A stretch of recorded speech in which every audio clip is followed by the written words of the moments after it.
Hello and welcome back to this free series all about producing better music in Logic Pro 10. My name's Rob Mayzes of musicianonamission.com, and today we're going to be talking about virtual instruments. Because one of the great things about Logic, and in fact one of the main reasons that a lot of people like to use Logic, is that the virtual instruments sound great. It's really easy to work with MIDI inside Logic. It's really great for composing music, especially if you have these kind of virtual electronic aspects. Of course, this doesn't only apply to electronic music. Lots of rock music now will have virtual instruments, whether that's electric keys. Maybe it's drum samples or even using complete drum replacement. There's loads of genres where you'll need to use this. So today, what you're going to learn is how to start using virtual instruments. We're going to go over some of the basic instruments within Logic so you can begin writing music straight away. Now, if you enjoyed this video, check out the other free videos in this series here on YouTube, and also check out the full course. There's a link to that below this video, and inside there we're going to go into loads more depth on Logic Pro and cover literally everything. But for now, let's crack on. So it's important to know more about the software instruments and synthesizers available in Logic before you start learning about recording and working with MIDI. And if you're working with any electronic music or genre, this is going to be really important. Or if you're working with any genre of music where you want to include, say, for example, even just one or two synthesizer parts, you need to be familiar with the software instruments that come with Logic and the synthesizers that come with Logic. So first of all, we're just going to go ahead and create a software instrument. Default patch is fine. In the future, you can set it here so that it goes straight to the right synth, and open library. Let's create. So a few things here. First of all, you can see the musical typing window has appeared.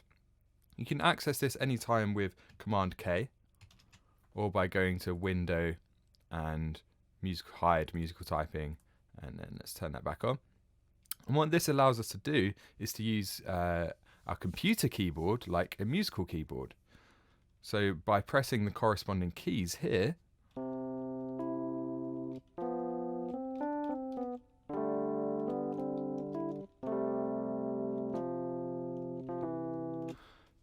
you can play a music. And this is really handy if you're composing on the fly on your laptop and you just want to play a part in. It's also really handy if your USB keyboard isn't plugged in or isn't accessible and you just want to test out different sounds. Because what we can do now is, using the library, which is accessible here, we can go through and explore different sounds. So you can see there's loads of different categories, and within each category you have different sounds as well. So let's just try something a bit different.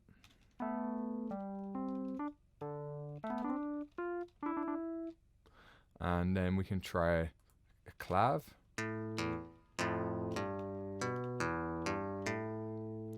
And what you'll notice is this doesn't just change the instrument, which you can see here. It also adds EQ, it adds sends. So now if we go to our mixer by pressing X, or if we turn off musical keyboard, X, you'll see it's also created two new sends. One called Small Room, and that's a reverb, and another one called Large Hall. So this is actually a mixture of two different reverbs that are being sent. So just to recap from earlier, a bus will just send a duplicate of this channel, another version of this channel, to wherever you route it to. So bus 1 is going to, the input here is bus 1, so that's going through EQ, and then bus 2 is going to here. So let's turn those up and have a listen. If we just quickly record some MIDI, and we're going to talk more about this in another lesson.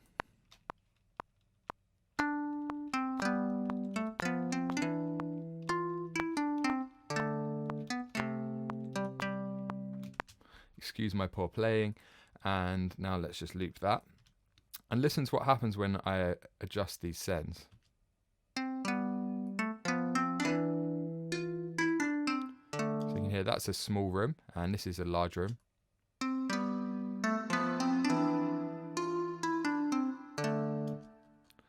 And then the EQ here has already been set to a slight curve for us. Of course, you can play with that as much as you want. And the same with the clav.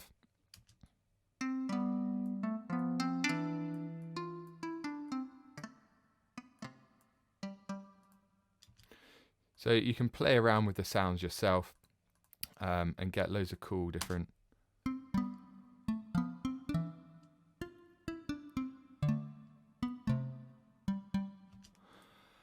But the easiest way, if you just want to get to a sound, is to use this library and kind of find what you're looking for. So a lead synth, let's say festival lead, for example.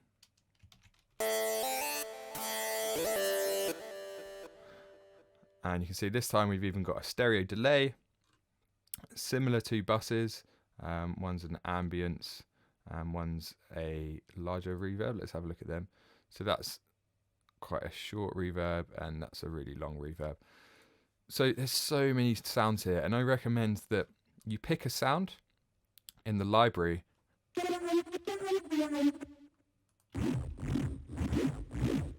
and then you can edit it to kind of your preferences.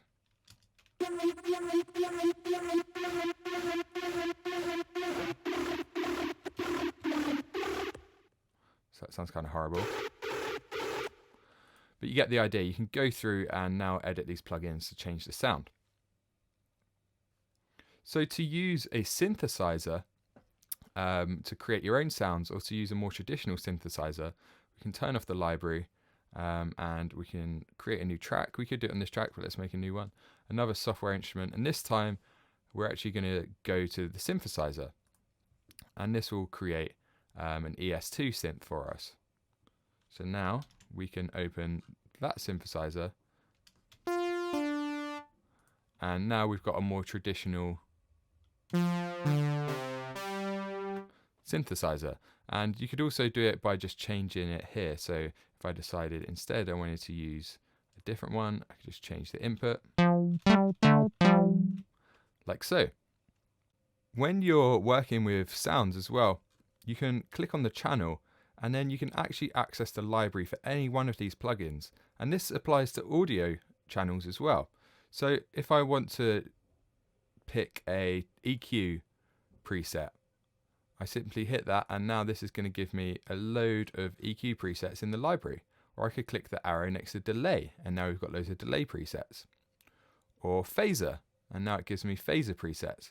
So the library is really handy if you want to just quickly navigate to something that works and then tweak from there. I recommend using presets because it can save you quite a lot of time. Over time you can create your own presets. So I can add my own here by going to save. And now I've got my own preset here.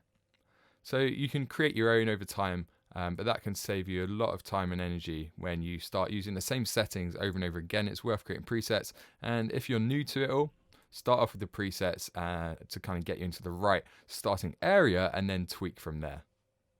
Of course, you can also access presets at any time by going to the drop-down box within the plugin and choosing a preset there. I hope you enjoyed that. You're ready now to go and implement this and start playing around with those virtual instruments, which is super fun. Just seeing what you can come up with, seeing what music you can create, and playing around with the different sounds.